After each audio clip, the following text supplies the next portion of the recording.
ఓం శ్రీ గురుభ్యో నమః. ఓం శ్రీ గణేశాయ నమః. ఓం శ్రీ త్రిపుర సుందర్యై నమః.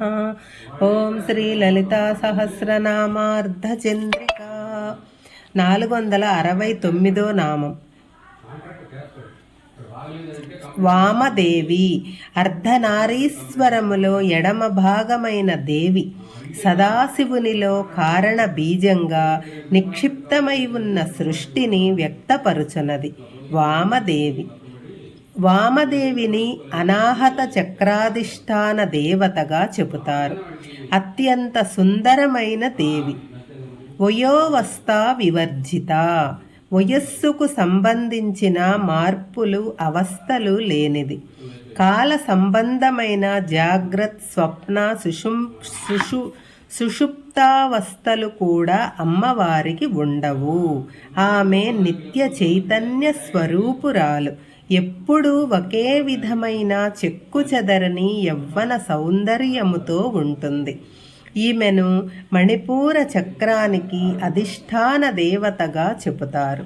సిద్ధేశ్వరి. అణిమాది అష్టసిద్ధులకు అధికారిణి. సిద్ధులన్నీ ఉపాసన ద్వారా ఒక సమయంలో సాధింపబడేవే, కానీ సహజంగా ప్రవృత్తి పరంగా ఉండేవి కావు. సిద్ధులు 8: అణిమ, గరిమ, మహిమ, లఘిమ, ప్రాప్తి, ప్రాకామ్య, ఈశత్వ, వసిత్వ సిద్ధులు. మామూలు రూపం కన్నా చాలా చిన్నగా కలిగే సిద్ధిని అణిమా సిద్ధి అంటారు. మామూలు రూపం కన్నా చాలా పెద్దగా కాగలిగే సిద్ధిని గరిమా సిద్ధి అంటారు. మామూలు కన్నా తక్కువ బరువు కాగలిగే సిద్ధిని మహిమా సిద్ధి అంటారు. మామూలు బరువు కన్నా ఎక్కువ బరువు కలిగే సిద్ధిని గరిమా సిద్ధి అంటారు. దూరంగా ఉన్న విషయాలను గ్రహించగలగటం ప్రాప్తి సిద్ధి అంటారు. తను కోరుకున్న వాటిని రప్పించగలగటాన్ని ప్రాకామ్య సిద్ధి అంటారు. ఇతరుల ద్వారా తను అనుకున్న పనిని సాధించగలగటాన్ని ఈశిత్వ సిద్ధి అంటారు. అందరినీ తన వశంలో పెట్టుకోగలగటాన్ని వసిత్వ సిద్ధి అంటారు. ఈ సిద్ధేశ్వరి స్వాధిష్టాన చక్రానికి అధిష్టాన దేవత. సిద్ధ విద్య. సిద్ధిని ప్రసాదించు విద్యారూపిణి. సిద్ధ విద్య అంటే ఉపాసన ద్వారా చిత్తశుద్ధిని ప్రసాదింపజేసి శాశ్వత జ్ఞానాన్ని పొందింపజేసేది. సిద్ధ విద్యలు 10: కాళీతార, మహావిద్య, షోడశి, భువనేశ్వరి, భైరవ, చిన్నమస్త, ధూమావతి, భగళ, మాతంగి, కమల. ఈ సిద్ధ విద్యను మూలాధార చక్రాధిష్టాన దేవతగా చెప్పారు. సిద్ధమాత. సిద్ధులకు తల్లి.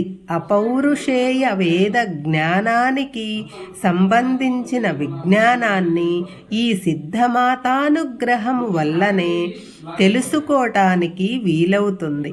మానవ జన్మలో ఎలాంటి పరిస్థితులలో ఎలా ఉండాలో కావలసిన మార్పులన్నీ సిద్ధమాత అనుగ్రహం వల్లనే లభిస్తాయి.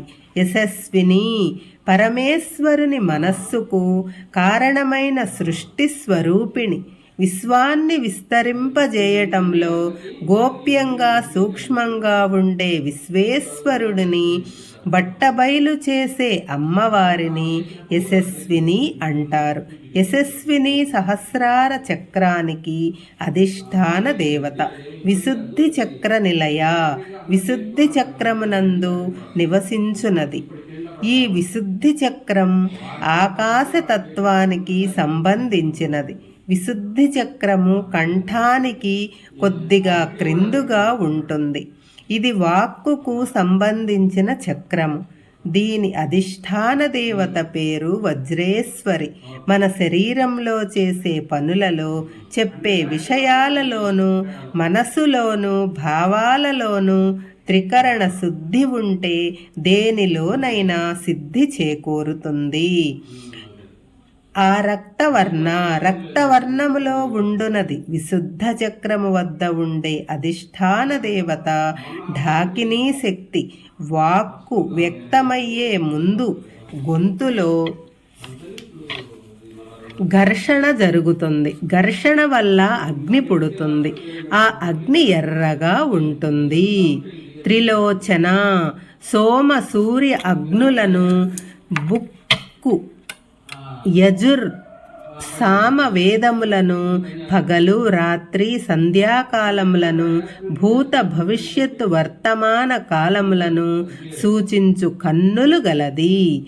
నయనము అంటే ముందుకు జాగ్రత్తగా తీసుకువెళ్ళేది అని అర్థము. శ్రీమాత్రే నమః.